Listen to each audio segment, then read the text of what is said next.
Bonjour à tous et à toutes, j'espère que ça va bien. Bienvenue à l'émission Érable en bref. Mes invités de cette semaine ont tous un lien, soit qu'ils ont gagné des bourses ou encore différentes médailles. Mes invités, Mme Denise Leblanc-Béliveau. Nous parlerons également de Mme Noëlla Lorenzo. Gabriel Leblanc-Huard fera partie aussi de nos invités et commençons immédiatement par nul autre que Robert Jutras, qui pour lui, je lui remets tout de même la médaille de la persévérance parce qu'il a décidé de faire quelque chose pendant ce temps de COVID-19 et lui aussi a dû annuler son événement comme bien d'autres. N'est-ce pas, Robert?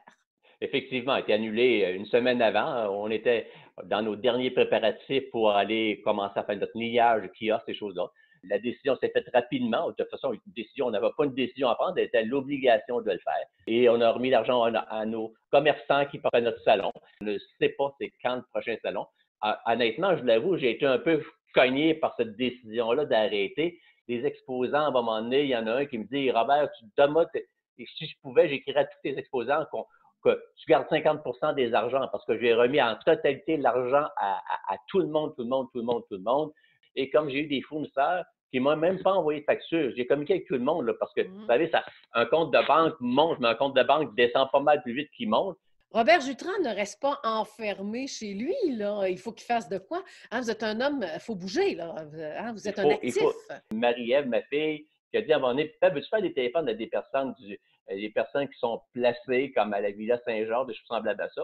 Fait que je peux faire des téléphones pour pouvoir faire. Ben, elle dit, écoute, ben, elle dit, ces gens-là ne sont pas nécessairement, ils ont nécessairement malades, mais ils sont seuls, sont confinés et peut-être que ça va leur faire du bien pour le communiquer avec eux autres à tous les semaines.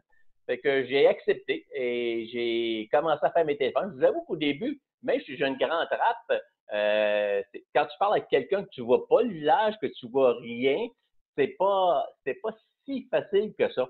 Mais je ne sais plus à quelle semaine que je suis rendu et ça a bien été. Il y en a qui m'ont dit oh, écoute, laisse faire, notre famille est là. On a assez de personnes nous appeler sans savoir en plus, si tu veux. Et j'ai appris à connaître ces gens-là aussi. La provenance, le nombre d'enfants, qu'est-ce qu'ils font, tu sais. Un peu, je suis ma mère un peu, avec là, à tous les semaines, me prenait une espèce de thème. Bon, avez-vous fait avez-vous suivi des cours de danse? La plupart des dames ont tous répondu oui, on a suivi des cours de danse. J'ai avec votre chum, ils ont dit oui, oui, avec notre chum. Puis, ben, ils ont dit nous autres, on a appris à danser, puis eux autres ont appris à parler. Fait que c'était toujours la même chose. Ils savaient, les chums n'apprenaient pas vraiment la danse. Mais en même temps, ça donnait une certaine sécurité si ces gens-là allaient bien, s'il n'était pas arrivé d'accident non plus. Effectivement, et si on parle tantôt d'une dame en particulier qui, elle, au début, qu'elle avait une peine, là, parce qu'elle était supposée recevoir un prix, on en parlera tantôt, Oui. et ça leur a donné vraiment le fait que quelqu'un, dans dehors de l'édifice, pouvait communiquer avec eux autres pour qu'on puisse parler de d'autres choses que de coronavirus. Parce qu'eux autres, dans le fond, ils sont isolés, eux aussi. Ils sont en pleine forme, là. Puis, il m'a dit, ma gang, là, une gang de jeunes, là, c'est tous du 85 ans en montant, là. C'est très, très, très bon, là. Je dois vous avouer que je pense que je me suis fait une coupe de blonde avec eux autres, là. Et j'ai promis à tout ce beau monde-là, après qu'on sera capable de se rencontrer, que je suis allé les voir une après l'autre pour leur dire un beau bonjour. Et je pense que c'est ça la partie qui est bonne. Et lorsqu'on passe une conversation, ben, eux autres vont me dire un mot que je m'allais rattraper, puis là, on va dire d'autres choses. Parce que j'ai fait bien des choses dans ma vie, ça fait que ça me donne une facilité de parler. Bon, parlons-en justement de ces femmes qui ont gagné une belle médaille du lieutenant-gouverneur. Et puis, parlez-moi un peu de Denise et Noëlla, justement, parce que vous avez quand même parlé un peu, ça leur a fait de la peine de ne pas avoir une grande cérémonie, mais au moins, vous étiez là, vous les avez écoutés au téléphone, alors ça fait du bien aussi. Ben, l'histoire est simple, c'est que Denis, à ce moment-là, il n'était pas encore dans le portrait, comme on peut dire. C'est que Noëlla, mon premier ou deuxième téléphone, on sent qu'elle est triste et on se met à parler, puis elle se met à aller, puis à un moment donné, elle dit qui t'es, toi? Fait que je dis, je nomme. Elle dit, j'ai connu ton père, j'ai connu ta mère, puis là, elle se met en situation, puis elle dit, je sais quelle place tu as été élevé, tu as grandi, mon oncle il connaissait ton père. On y était avec la famille complète. Puis, pour finir en disant, regarde, moi, j'ai reçu une médaille du lieutenant-gouverneur. Puis, je pourrais je vais l'avoir par la poste, mais il était supposé avoir une reconnaissance devant les journalistes et bon, elle dit, il n'aura pas. Puis tu voyais qu'elle était triste, elle dit, je ne file pas bien. Elle me contait, elle parlait un peu de ses enfants. À un moment donné, je lui dis, écoute, j'ai dit, moi, je disais vous, là, mais maintenant, c'est tu entre nous deux, là. C'est vraiment proche, collé, même sur ta distance, on est collé. Et je lui dis, écoute, moi, je connais quand même des gens qui sont dans ce milieu-là, grâce au salon, qu'est-ce que je fais? J'ai dit, je peux essayer pour toi. Elle dit, mon fils va le faire, mais il est en dehors. Ben, j'ai dit, elle dit, je peux essayer? J'ai dit oui. Fait que Noël, elle me dit que Denise Leblanc, elle devait recevoir elle-même aussi une médaille. Je communique avec Denise parce que Denise m'a changé ma couche quand j'étais petit garçon, très, très petit bébé. Et j'ai été, comme je disais tantôt, j'ai grandi au côté. C'était notre voisine, Denise. Et après avoir parlé avec Denise m'a dit c'est vrai, puis elle me conte un peu l'histoire. Puis même Noël me dit à un moment donné, elle dit, quand elle m'avait dit ma médaille, je ne l'ai pas encore, elle doit arriver, mais je ne sais pas à quelle adresse que j'ai donné mon adresse. Fait que on a continué là-dessus, j'ai communiqué avec toi, Lydia, j'ai communiqué avec d'autres personnes aussi, et les gens ont tous embarqué. Et moi, j'étais content pour eux autres parce que autant pour Noëlla que Denise, parce que Denise aussi, elle était d'une grande utilité. Elle recevait une médaille, mais par contre, Denise était chez elle. C'était plus facile pour communiquer avec Denise que Noëlla, qui n'a pas tous les facilités de pouvoir faire l'Internet comme on fait actuellement, ces choses-là. Et on est parti de cette histoire-là jusqu'au moment que, elle a reçu sa médaille, Noëlla. Je pense qu'elle a dû vous la conter, son histoire. Noëlla, ça a reçu sa médaille, c'est qu'à son ancienne adresse postale, à un bon moment donné, c'est sa petite fille, ou c'est sa petite fille, je pense, si je ne me trompe pas, qui a vu à l'ancienne maison une grosse enveloppe. Puis elle savait qu'elle attendait sa médaille. Fait qu'elle sort de l'auto, elle va voir dans la boîte à mal, et c'était son nom. C'était la fameuse médaille qui est arrivée à son ancienne adresse. Fait que tout de suite, elle ramasse l'enveloppe et elle a été portée l'enveloppe à sa nièce, je pense. En tout cas, peu importe. Et elle a été portée sa médaille. Elle était vraiment, vraiment, vraiment contente de sa médaille. Et par après, eux autres ont su quand même qu'ils ont reçu une lettre ou un courriel, peu importe, là, disant qu'il n'était pas être reçu. Et lorsque le moment viendra, ce que ça sera permis. Mais entre-temps, je pense que grâce à toi, Noëlla et Denise vont être reconnues où les gens vont savoir que ces deux dames-là existent. C'est des dames qui ont enseigné toutes les deux, puis qui ont fait beaucoup, beaucoup, beaucoup de bénévolat. Et ça, là, faire du bénévolat, c'est pas toujours facile. Et bon, dans mon cas, moi, je donne des fêtes aussi plusieurs Oui, avec les Kingsmen, avec plusieurs. J'ai fait quasiment souvent du bénévolat, souvent même avec mon entreprise, je faisais d'espèce de bénévolat. Puis j'ai toujours été un peu à l'écoute de tous les gens. Pour moi, c'était vraiment important. Fait que, comme je vous dis, avec Denise, avec Noëlla, Denise, je la connaissais. Noëlla, c'est une de mes nouvelles blondes. Et actuellement, sont très, très, très heureuses de ce qui se passe parce que les gens vont savoir qui elles sont, qu'est-ce qu'elles ont fait. Voilà, alors c'est du bonheur là, qu'on leur Exact, donne grâce à exact. vous. Moi, d'avoir fait ce bénévolat-là, je vais vous dire, ça m'a remis. Parce que des fois, on oublie. C'est facile aussi de faire du bénévolat en disant on va te donner, ça dépend de la fortune de chacune des personnes, on va te donner un 5 000, un 10 000, en tout cas, peu importe le montant d'argent. C'est vraiment du bénévolat. Mais faire du bénévolat sans donner de sous, ça rapporte vraiment gros là au cœur. Tu sais, je veux dire, dans le fond. Et pour moi, c'était même pas pour me rapporter au cœur, mais ça m'a fait parler avec des gens qui c'était intéressants, qui ont une belle histoire de vie, qui se sont confiés à moi. Et mon Dieu Seigneur, ça, c'est le fun. Et j'ai juste hâte au moment où je pourrais aller les voir, chacun le tour. Je leur ai dit, on va y faire un tour. J'en ai un de mes messieurs qui il ne peut même pas me sauver. Il dit, mon auto est dans le garage, puis elle n'a plus de batterie. Ben, j'ai dit, mais il est avec vous, on va vous booster ça, ce char-là. On va partir tous les deux, on ira manger une molle. C'est correct. D'autres, c'est vrai, juste compter quand même. À un moment donné, je voyais qu'il n'était pas ouvert. Fait que j'ai dit, c'était un monsieur. Il me dit, ouais, c'est correct. J'ai dit, prochain téléphone, là, j'ai dit, on va se compter des menteries tous les deux. Ça allait se compter des menteries. C'est bien bon. Fait que j'ai été avec toute ma gang selon la personne en se contant une belle histoire. Fait que, pour moi, je trouve que le bénévolat, c'est important de le faire. Et et de la façon qu'on le fait et que plusieurs autres, parce que c'est pas juste Robert Jutra, là. Robert Jutra, là, il est pas grand-chose dans le contenu de tout ce qui est de bénévolat, mais il fallait que je le fasse. Puis si ça avait à se reproduire, puis encore là, je les ai pas encore lâchés, ma gang, parce que même on a reçu une lettre, un courriel la semaine passée qui nous disait, ben, si vous voulez arrêter, vous avez le droit. Je n'ai pas arrêté. Je vais continuer avec eux autres. Pour bien terminer, je sais que vous êtes toujours gêné quand on vous complimente, Robert Jutras, mais moi, je vous décernerai quand même une belle médaille, puis acceptez ce bonheur-là également pour vous, parce que vous l'avez vraiment propagé. Alors, merci beaucoup de nous tenir au courant de l'actualité aussi, Robert Jutras. Alors, je vous présente cette fois-ci Madame Denise Leblanc-Béliveau. Bonjour, Madame Leblanc-Béliveau. Bonjour, Madame Lydia. Alors, j'espère que ça va très bien aujourd'hui. Moi, premièrement, j'en profite pour vous féliciter pour votre médaille. Merci beaucoup. Oui, parlez-moi de la médaille que vous avez reçue. Bon, cette médaille-là, c'était pour faire mention, pour peut-être une petite tape sur l'épaule, pour tout le bénévolat que j'ai fait moi. J'ai enseigné pendant 35 ans. Puis une fois retraitée, ben, je ne pouvais pas m'arrêter. J'étais une fille de trafic, comme on dit. J'avais besoin des gens. Ça fait que mon mari et moi, on s'est inscrits au Carrefour d'entraide bénévole. Et là, notre bénévolat a commencé à la popote roulante. Nous avons livré pendant 18 ans la popote roulante le lundi midi. Ça, on s'est vraiment réalisé. Puis la récompense qu'on avait, c'était de voir les gens heureux de nous voir le lundi midi. Et ensuite, je me suis impliquée beaucoup au Carrefour dans tous les services.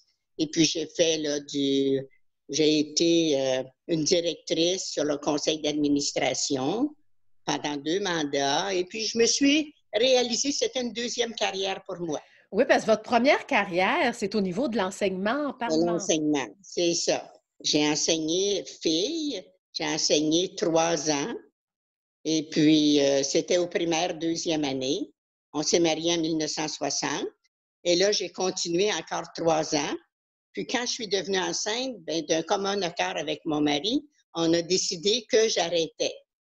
Ça fait que là, j'ai pris ma retraite, mais j'ai continué à étudier à l'université pour avoir un bac en adaptation scolaire. Ça fait que j'ai étudié, puis j'ai recommencé l'enseignement en 70 en adaptation scolaire. Ce sont des années que j'ai aimé beaucoup comprendre les enfants. Les enfants handicapés m'ont appris beaucoup, beaucoup. Et puis, c'était des grandes leçons de vie, l'accueil. Accepte-moi comme je suis. C'est ça que j'ai vécu avec ces enfants-là.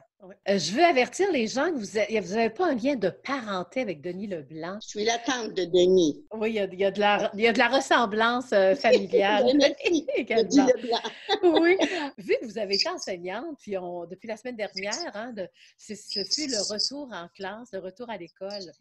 Est-ce que vous êtes d'accord en tant qu'enseignante? Supposons que vous étiez encore professeur. Seriez-vous d'accord avec ce retour en classe? Oui, j'aurais hâte de retourner à l'école pour accueillir mes élèves. Moi, la période d'accueil, le début d'année, c'était toujours un grand moment pour moi, les accueillir. Et puis, j'ai un de mes petits-enfants là, qui est encore au primaire, 6e année, mais lui, ça y tentait peut-être un petit peu moins. Mais là, hier, il m'a dit qu'il était bien content d'être allé. Ça fait que pour les enfants, je pense que c'est une belle solution. Là. Ils s'ennuyaient, là, briser leur ennui. Là. On sait que les amis, c'est très important. Hein? Et même vous, là, parlons de votre confinement, parce qu'on a entendu parler beaucoup des personnes du 3e âge, que les gens se sentaient un peu brimés dans leur liberté. Est-ce que ce fut votre cas? Comment ça s'est passé? Non, on a très bien accepté, tu vois, mon mari et moi, là. Oui. Et puis, c'est sûr qu'on a changé notre façon de vivre un peu, là, hein?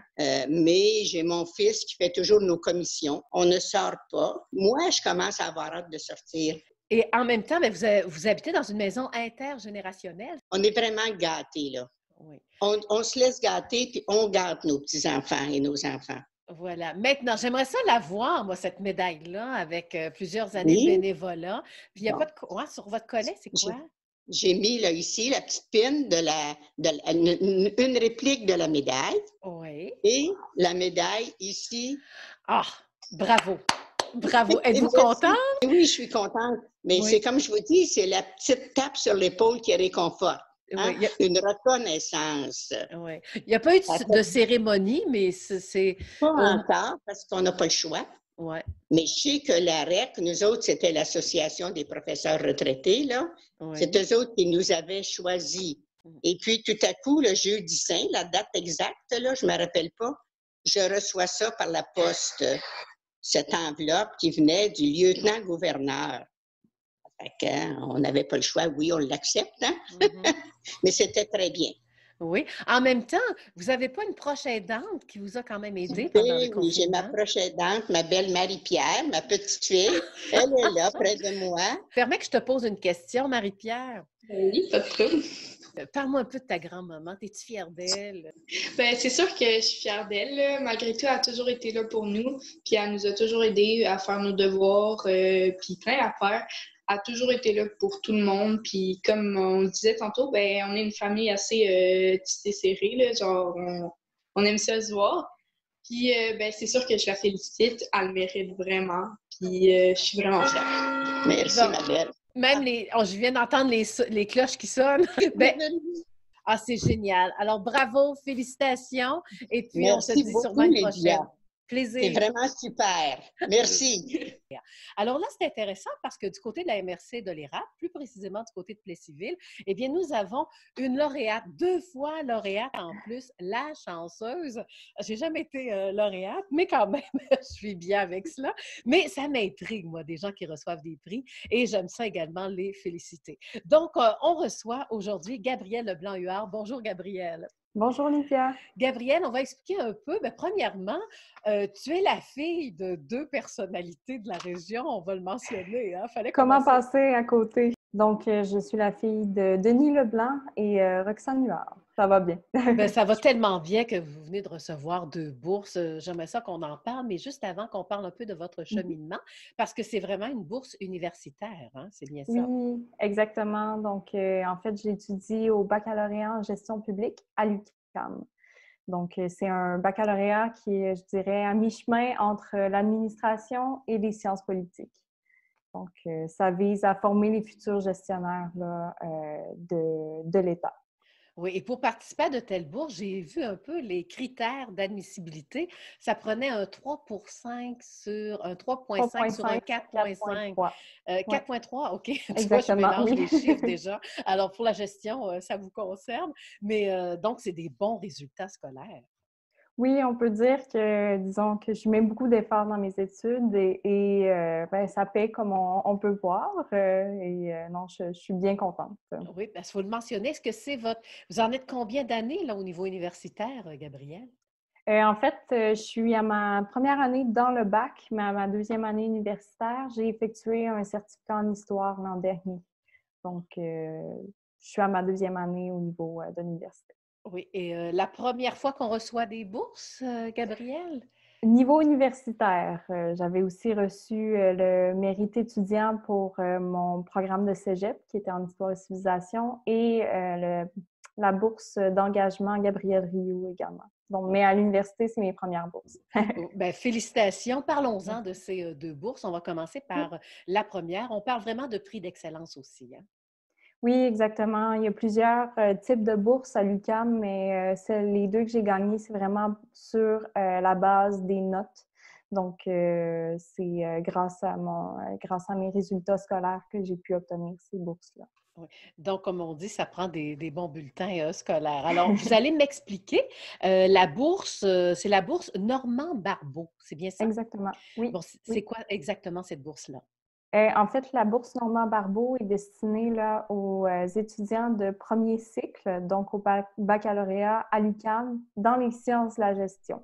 Donc, ça peut être en administration générale, en ressources humaines, en comptabilité ou en gestion publique, comme c'est mon cas. Là, pour les étudiants qui obtiennent des bons résultats dans ces disciplines-là. Oui, et ça va t'amener, Gabrielle, je vais employer le tu si tu permets, hein, vu Oui, qu'on se pas de connaît, problème. là. Alors, ça va t'amener où côté job ou côté emploi?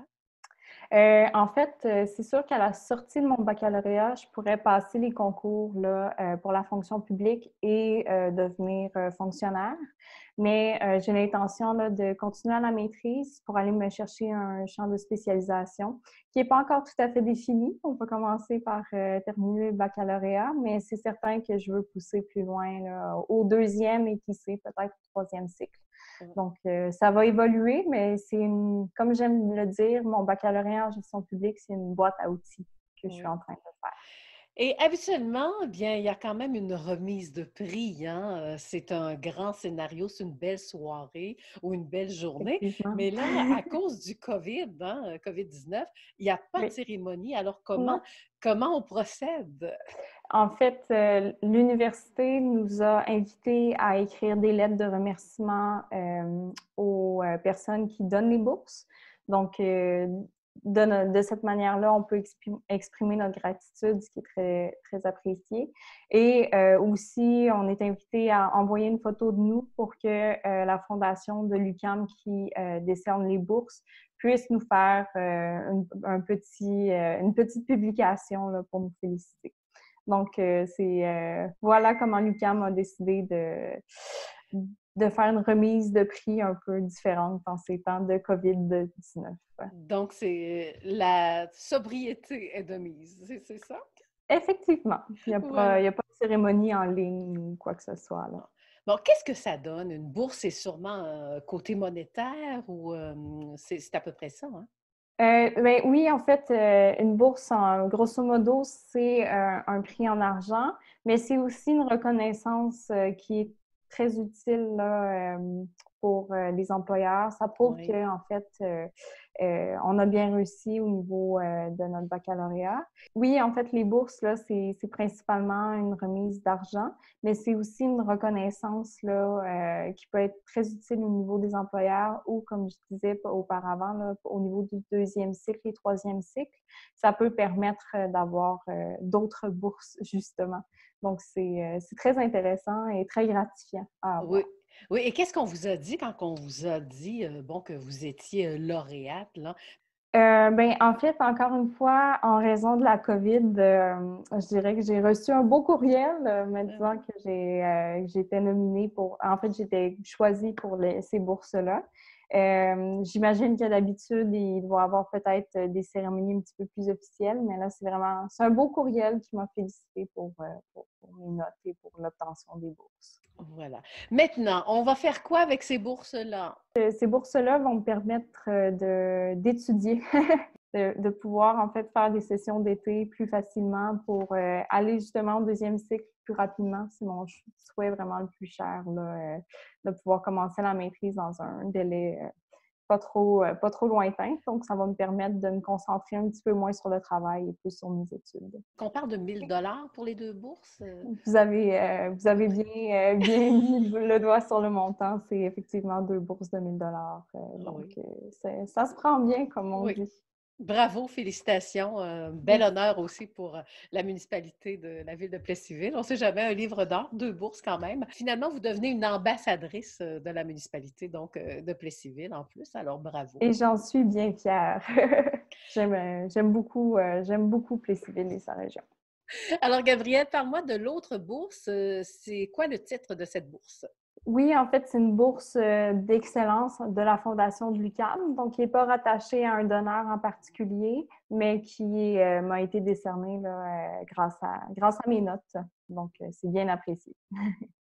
Ma dernière question, c'est quand tu as su que tu recevais quand même 2 bourses, tu es contente, tu es heureuse, mais il faut partager le bonheur. Alors, à qui tu l'as partagé en premier? Mais en fait, en ces temps de confinement, je suis de retour à la maison. Donc, c'est sûr que je l'ai partagé avec mes parents, mais j'ai aussi appelé mon grand-père immédiatement, avec qui je partage toutes mes réussites. Puis, il était bien fier. Oui. Et dis-moi comment, justement, tu vis cette période de confinement là, pour les universitaires? Comment ça se passe?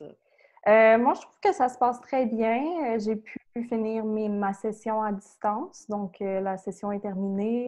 Tout s'est bien déroulé au niveau des cours. Puis là, au niveau de l'été, c'est sûr que c'est un petit peu plus, un peu plus tranquille qu'à l'habitude, mais ça permet de se reposer et de mieux repartir en force pour la session prochaine. En tout cas, je vous souhaite une bourse de plus pour l'an prochain. Si, c'est gentil. Merci, Gabrielle. Alors, je m'entretenais avec Gabrielle Leblanc-Huard. Bon succès. Merci. Et notre dernier invité, et pas le moindre, c'est François Gagnon, enseignant. Il sera question de la collecte de sang qui a eu lieu dernièrement pour la polyvalente, donc la SAMAR de Plessisville.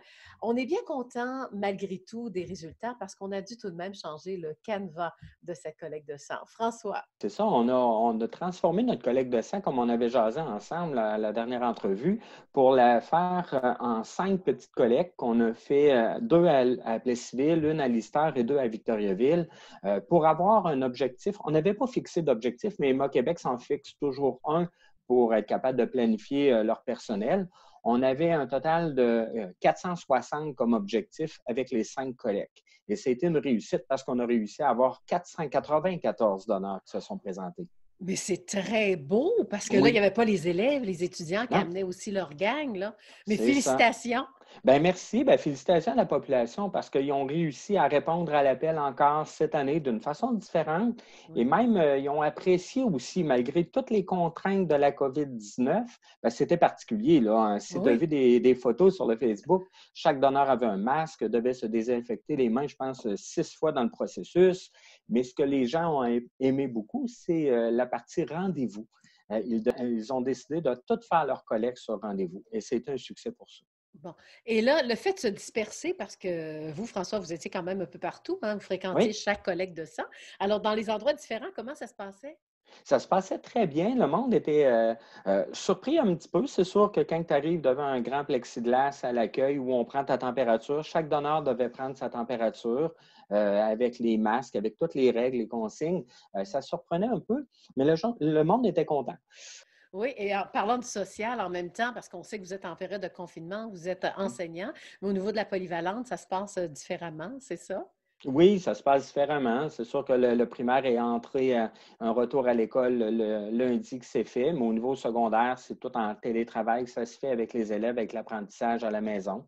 Fait que c'est une rentrée différente, mais ça se passe bien. Et on espère surtout que le retour à l'école l'an prochain se fasse de façon normale avec, oui, on s'attend qu'il y ait peut-être encore quelques petites restrictions, mais on a bien hâte de voir les élèves.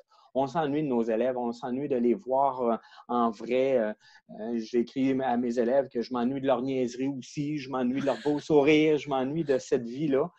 Parce que c'est particulier. Là. On travaille dans un milieu de contact et ces contacts-là humains sont importants pour nous. Puis c'est difficile à vivre avec ça, sans ça. Mot de la fin. Ben, un gros merci parce que même dans cette particularité-là, vous avez répondu à l'appel, vous avez relevé votre manche et vous êtes venu, même des fois même avec une petite crainte et aussi des fois avec d'être dans cette fonctionnement-là. Il y en a que le masque ont trouvé ça difficile à porter pendant leur don, mais tout le monde a fait l'effort et on a réussi à augmenter encore la Banque d'Emma Québec, là, à y faire une belle réserve.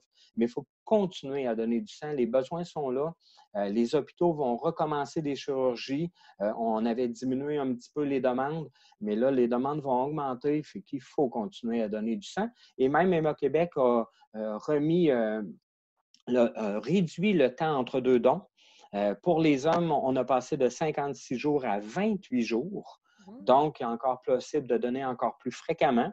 Et pour les femmes, on avait mis 84 jours qu'on avait changé. On est revenu à 56 jours aussi. On a eu quand même des nouveaux donneurs qui étaient exceptionnels parce que venir donner dans ces conditions-là sans avoir personne pour nous accompagner, il faut avoir vraiment le défi de le faire. Puis il y en a plusieurs qui l'ont fait aussi. Fait que je leur lève mon chapeau à tous les donneurs cette année. On leur donne tous une médaille. Oui, ils méritent. C'est de donner la vie. Hein. Ça mérite une médaille, ça mérite une main d'applaudissement, ça mérite.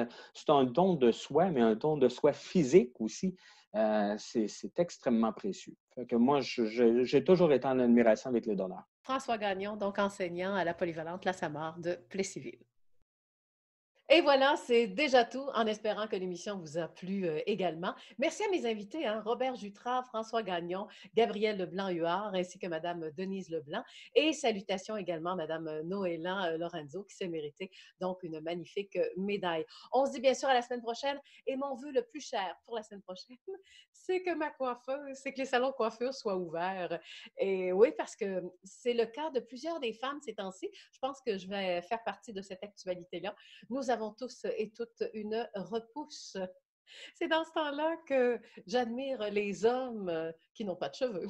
À la semaine prochaine.